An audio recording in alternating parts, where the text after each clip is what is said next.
నమస్తే మిత్రమా, welcome to celluloid stories. ఇక లవ్ మీ మూవీ రివ్యూ గురించి చెప్పాలంటే సినిమా బాగుంది మిత్రమా. సినిమాలో మెయిన్ క్యారెక్టర్స్ అర్జున్, ప్రియా, ప్రతాప్, ఇక దివ్యావతి అనే దెయ్యం. సినిమా ఒక విలేజ్లో దెయ్యం పాయింట్ ఆఫ్ వ్యూలో స్టార్ట్ అవుతుంది. అర్జున్ యూట్యూబ్ ఛానల్లో దెయ్యం పేరుతో జరుగుతున్న మోసాలను రివీల్ చేస్తూ ఉంటారు. Arjun, Pratap close friends. ఇక ప్రియా, ప్రతాప్ ప్రేమించుకుంటారు.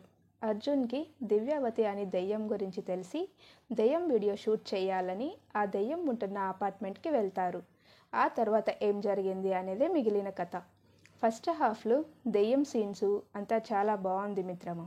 సెకండ్ హాఫ్ కొంచెం స్లోగా ఉన్నట్లు అనిపిస్తుంది, కానీ బాగుంటుంది. క్లైమాక్స్లో లాస్ట్ 15 minutes కొంచెం కన్ఫ్యూజింగ్గా అనిపిస్తుంది. మొత్తానికి సినిమా బాగుంది, లాస్ట్ 15 నిమిషాలు తప్ప అని నాకు అనిపించింది. Hope you also watch and enjoy Love Me movie in your nearest theaters. Thank you for watching this review. Subscribe to the channel for more interesting movie reviews.